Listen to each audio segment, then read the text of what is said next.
got fired from my job. 24,000 workers have been laid off. Just got laid off. It wasn't anything personal, they said. With tech layoffs continuing to be relevant and showing no signs of slowing down, that begs the question, where are all of these laid off tech workers going to go? What's up, Financial Hawks? So in today's video, I wanted to go over some more cyber security or the tech in general layoffs. I did a video talking about this maybe 3-4 months ago, how the market was crazy. And I was hoping by this time, by the end of the year, we would be in a position where we would start seeing less, tech layoffs, and we would see more people getting jobs in tech. And unfortunately, that is not the case. How, I guess, the economy and everything's set up and how these companies are doing right now, they're laying off even more people, guys. So I'm thinking in 2025, at least the early 2025, I'm not seeing everybody getting a job in tech right now. I'm really not seeing that. Let me go ahead and get ready to show you guys this first video. I got, I think, 3-4 videos I want to show you guys. I haven't seen these, kind of just seen the views, and I looked at some of the comments. Some of these, they look pretty good.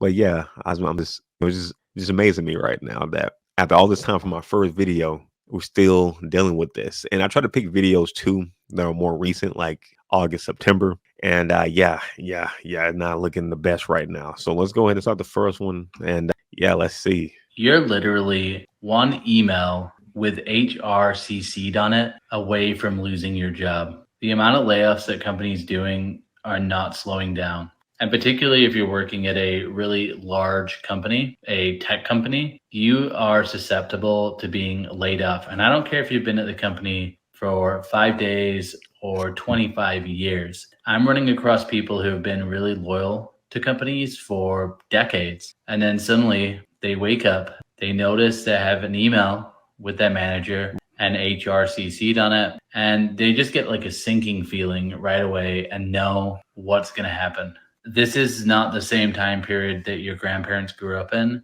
where you could work a job for 5, 10, 30 years and then retire nicely, and it all kind of works out. If the last few years has taught us anything, it's corporate loyalty is dead both ways. Like, we don't trust companies and they don't really value loyalty. And if it makes sense for them, profit-wise, they will cut hundreds, maybe even thousands of people. That's corporate life in 2024. Yeah, that's crazy. Let me stop it right here in the middle. Email. Yeah, this is crazy. And when he was talking about this too, talking about like the last few years, or like last couple years, how crazy it's been and how, I guess, you can work for a job for a decade plus and still get laid off. I would say it has become more prominent, but it's definitely not. I don't want to say it just started like the last couple years. I want to say really back when I was working at Towers Watson, so after I graduated from college, one of the first jobs I had was at Towers Watson One Exchange, helping out people with like their medical insurance, like retirees and whatnot. However, a lot of the people that we were working with were people who recently got laid off, at least in the company. Well, actually, let me go back a little bit. So a lot of people who were working with me, like in the company, were people who recently got laid off. I had several different people who were like 60, 61. They thought they were going to get to 65, retire, and they got laid off just like that. And a lot of people at the company too were older people who, again, had a job. They're working for decades and they got laid off. Now they kind of had to start back from scratch, but they can't really go back to scratch. So they started working there, so that they weren't making like the minimum wage. So, they were still making somewhat good money for sure, but definitely probably for half of those people, they probably weren't making as much as they were in their company that they were working 10, 20 years. And I had a friend who was kind of just sad about it. I remember her talking about it. Like, she thought for sure she was going to retire. Everything was looking good, and she just got laid off. And yeah, when he talked about that, like, hey, you can work for a company for decades plus and still get, laid off. So yeah, company loyalty is definitely something, you should take with a grain of salt for a lot of these different companies. I can't say for 100% of these places, but for a lot of these places, you do really got to watch out. And if you have another job offer that's offering you a significantly more amount of money, for example, it probably is good to, take that chance and monkey branch to that next one. But yeah, watch out too for your emails from HRCC'd. I'm kind of nervous now to check my email. But let's go ahead and play this next one. Again, talking about more tech layoffs coming. Let's see what type of info she has. Hey, who sing that song where it be like, you ain't gotta say too much from the look in your eyes. I can tell you wanna pay my bills. And you can pay my car note too. It's all up to you what you really wanna do. Who sing that? August 2024, and the world has seen at least 125,000 tech layoffs since the beginning of the year. Most recently, we've received news that tech giant Intel is set to lose 15,000 employees, with other tech giants like Dyson, Microsoft, and Intuit following suit. Multiple reasons are cited for these layoffs, but one of them is the inability to leverage technology, particularly AI, in streamlining operations. As a result, you can imagine that tech professionals from all over the world are panicking right now with the threat of losing jobs ahead. In the United States, where so many of our tech workers hold H-1B status, there is especially a reason to be concerned about another wave of layoffs coming forward. If you're a tech worker in the United States on an H-1B or another temporary work visa, don't panic. Usually there's a way to mitigate these losses of a job or to temporarily find solutions to keep you safe. One of the biggest options that we utilize is getting a B1 change of status or B2 change of status, meaning we are asking the government to temporarily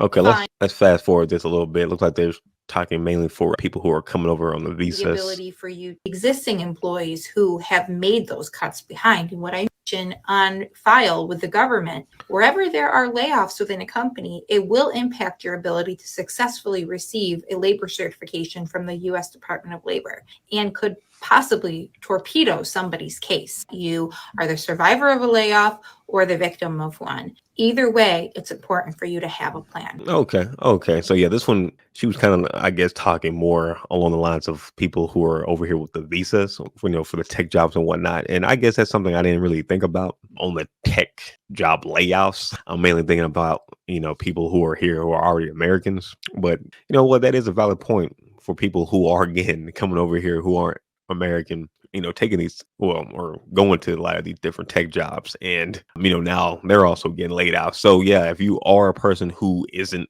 an American, but you're coming over here for a tech job, yeah, I would definitely look at this video. And let me go ahead and just show you guys the name of this. Here it goes right there. So yeah, it looks like he talks about this probably a lot, immigrant life and whatnot. So yeah, this is something you should definitely check out. And yeah, that's something also too, with this craziness, because we have, I guess we do technically have a finite amount of tech jobs. Depending on the area you're in, it may not be, that finite. Apparently, like for cybersecurity, for example, it seems like there's tons and tons of jobs apparently. However, they're looking for people with experience. And that's like the, big thing. So there's like a emptiness of amount of people with the actual experience. So they need more of that. But then also too, in these other jobs, you have not only people fighting against experience, but if you're like here in America, you're fighting against other people too from other places who are also looking for a job too. So it's kind of like it's a lot, definitely a lot. And then you got remote work too. So not only can the company, not necessarily have to physically have you here, they can again hire somebody from a different country somewhere far away and pay them a whole lot less. That's something to also think about too. And then we got election season going on too. And from both parties, immigration policies have been talked about. So we will see how how the rest of this year going to end up going with this. Again, I got my fingers crossed that maybe closer to when, time to vote, at least hopefully then we're going to see, maybe an influx of maybe job opportunities for people. But from right now, what I've been seeing, even, from months ago, it seemed like these tech layoffs are coming even more. Like it's just not stopping. I've been hearing again, like during the summertime, people were saying, hey, it's increasing, but it seems like they're kind of going back. It's like we're getting less and less, which is crazy right now, which is freaking crazy. Let's go ahead and play this next one here. And this one, okay, look at this. Layoff announcements in 2024. So it looks like this was A14, so this is more recent. Let's see what jobs are going to be laying off people. You guys, I thought I would bring you the full list of layoffs that I've been talking about, and full credit to Genevieve who put together this list. But check this out. Just in 2024, we are in August. And so sort of a little over halfway through the year, and the big tech cuts are in full effect. Dell, that video went viral where the employees voted to do remote work. And as a result, Dell said, you know what? We're doubling down on AI and we're cutting 20,000 of our workforce. And so for those that voted for not returning to office, and this ended up being sort of the result where they were the first on the chopping block. But you have Dell, you have Intel, which I spoke about. They recently cut 15%. Intuit cut earlier this year. PayPal, Unity Software, Twitch, Bumble. Cisco just cut yesterday 4,000 people. DocuSign, Riot, Peloton, Tesla, Discord, UKG. I covered UKG at length earlier this year, and Wayfair, Duolingo. And I am just reading hot off the press. Paramount just laid off a good 15% of its workforce. And that they told staffers that, the industry continues to evolve. So basically media and tech is going through it right now. So that is the layoff game. But like I said, it's not just sort of the individual contributors, the middle management. You're going to see a lot of changes at the top of the house as well. I just reported that Starbucks CEO was out after just 1 year in his seat. So aside from, cutting a lot of staff, I think everybody has been in my comments like, hey, CEOs are taking advantage of the situation, which they are, given the economic pressures and financial pressures, that they're cutting a lot of staff and going for operational efficiency. But you will also see some big CEOs on the chopping block as well. And I'm going to bring that news to you. So this is your elite recruiter doing the research. Yeah, that's crazy. That's crazy. So yeah, saying 2024, tech companies have laid off 126,032 people. Pretty sure that's probably even more than that. So let me quickly go over this list right here. Can we make this even bigger? Yeah. You know what? Actually, I'll keep myself on the screen for you guys. So yeah, Dell cuts out 15% of the workforce. I think she said that they were going to be focusing more or doubling down on AI. So yeah, it's like not only again, you have other people around the world coming over here to get jobs like in tech. Then we also got AI as well. So it's a lot. It's a lot with that. Intel cuts 15%. They may be working with the AI. Intuit, I think that's the tax site. If that is a tech site, yeah, I guess I could see them again, maybe, having AI or maybe having some type of other software that they're using for that. PayPal, 9%. Okay. Unity, I think Unity is the gaming company or something along those lines for like gaming. Okay, that's 25%. Twitch, 35%. That's big. That is big. And I think for Twitch too, it may not necessarily be like with their technology. I think low key the way that they're paying so many of these like new influencers and stuff like that. I think that's probably one of the reasons why we're seeing a bigger cut. So they can keep on, sponsoring and doing all this for all the other streamers. I think that's possibly part of the reason what the Twitch is so high. Bumble cuts 30%. I do remember hearing about Bumble. If you guys don't know, Bumble is a dating app and is like more unique compared to other ones because it's supposed to have the girl initiate the convo. So when you like match with somebody, the girl is supposed to like respond to you first, and then she has like a 24-hour time limit. So that would make it unique. However, from what I was seeing, the girls actually weren't responding back or weren't actually initiating convos like majority of the time. So a lot of people started, leaving the app. So that's probably one of the reasons why Bumble is actually getting cut. So that's funny. I'm seeing that here because I was just like literally on Twitter seeing about that. Expedia, okay, probably have more software and stuff. Cisco, DocuSign, 6%. Dang, that's crazy too. Because you would think for DocuSign, it would be like a small, close-knit group of people. Since if I'm not mistaken, you primarily use DocuSign for like signing documents online. So I'm not exactly sure how they were over hiring for that, but maybe they were just trying to save money. Snap cuts, haven't heard of that. Riot Games, they've got some more gaming, 11%. Wayfair, Indeed, wow, Indeed, 8%. Man, that's crazy. So the job site helping you find a job is laying out people. 8% there. And also too, I want to say Indeed has added some AI. I think for like some of the ways that you can message recruiters on there, like if you're looking for a job, I want to say they have some type of AI for that. But maybe I'm thinking about LinkedIn too. And then we got Tesla, Pixar. Oh wow, Tesla 10%. That's crazy too. That is crazy. I wonder, will we see an increase in Tesla once they move to Texas? Or maybe they already have moved to Texas, but I want to say they were like moving from like California to Texas. And hopefully that increases everything there because they'll be paying less taxes and all that. Wayfair, Riot Games, Duolingo 10%. So yeah, even the language apps, we're seeing a slight, I guess, cut out there. Now thinking about it too, I haven't seen that many people use Duolingo as much as I did back when I was in college. However, I will say the Duolingo Instagram page is lit. They be following trends and all that. They pretty cool.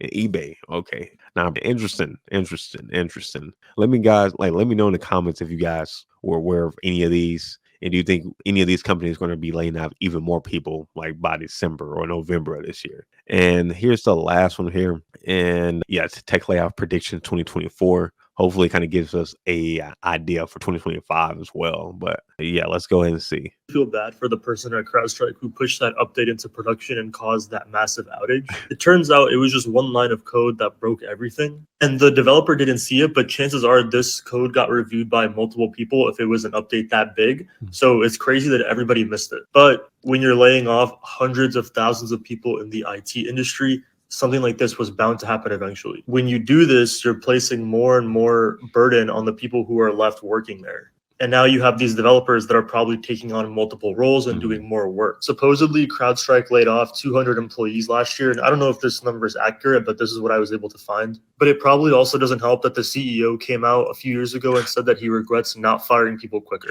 I think a lot of companies have been doing these layoffs thinking that they can cut these people and still work the same way. But I think many of them will soon realize that they actually needed a lot of those people. And that's why I think in the near future, we're going to see an uptick in tech hiring because a lot of these companies are going to need more people to do the work. And I think we're seeing what happens when you lay off too many people and then you run into trouble. Yeah, that whole CrowdStrike situation was crazy because I remember here at my job when, the craziness was kind of going on in like different areas. And then talk to my mom, and she's also dealing with this 2-hour job. And then talk to my girl, she also was dealing with stuff. It's like everybody I knew was dealing with craziness during the CrowdStrike situation. But yeah, that whole situation with everything being down and nobody being able to access their computers. Yeah, now CrowdStrike is hiring more people. So yeah, I'm pretty sure if we start seeing more, attacks and different things of that nature, like especially with cybersecurity, like more cyber attacks and cyber, software going down and all that, those companies will then probably start, hiring more people. But then, we may be in a position that they may start over hiring people. And then maybe from a year or two from now, we may see another cycle of big tech layoffs. And it just may be like a big circle. It may actually just be a big circle. Yeah, because they want to make money, which is understandable. So laying out more people, you can have more money. But then when you're, dealing with the situations of our software going down and we can't access a computer and our customers can't access things of that nature, then, they want to hire, more people back so we can solve these issues. But then they probably start looking at the money again after a while and they're like, hey, we'll cut out these, XYZ people. We can make this money back. And, it's just like a big circle. It's just like a big circle. So again, I'm hoping by the end of this year, we're going to see at least a slight influx of more, job opportunities for people who are entry level, who are trying to get in. But literally from all these videos, it seems like this is not going to be getting better, which is crazy. There's a guy I follow too on YouTube, Before the Billions. Cool guy. Cool. I've been following him for a while, which is crazy. I don't know how many years, but it's been a very long time. And he recently got laid off on his job. And matter of fact, I can show you guys. Let me put this up here real quick. He recently got laid off, and he, it's just like talking about his journey. And here you go. Let me share this guy. Yeah, here you go. So you can definitely go ahead and subscribe to him. But yeah, he's not losing my house. I'm laughing because I don't believe he's actually losing his house. I seen the video, that's just there to make you want to click it, and it works. 84,000. That's how you do it. That's good. That is good. Get those views, man. Get those freaking views. But yeah, he's talking about that too, because he was not in cybersecurity, but he was in, I cannot think of another thing in tech, and like maybe not system admin. I cannot remember at the moment, but yeah, data engineer. Wow, it's right there in front of my face. But yeah, he was a data engineer, and it's been like 4, 5, 6 months, and like he has experience, like years of experience in this, and he still can't get a job. So it's like it's hard for people for sure who are entry level if you have no experience and you're trying to get in. But even for people who have experience, they're still dealing with craziness right now. Like it's crazy. Like maybe for him, it might be better for him maybe to go towards cybersecurity. I feel like possibly. I feel like at least for cybersecurity side, they're looking for people heavily with experience or any type of experience. And him being a data engineer, I feel like he can put a lot of his tools, a lot of the different things and codes that, coding languages and all that he has learned throughout the years. He can definitely apply that to, cybersecurity side, maybe on the engineering side. But yeah. I just want to show that you can still have years of experience and still be doing the craziness, still get laid off just like that, but still be in a wild, place in your life. So definitely start saving up right now. And I'll see you guys in the next one.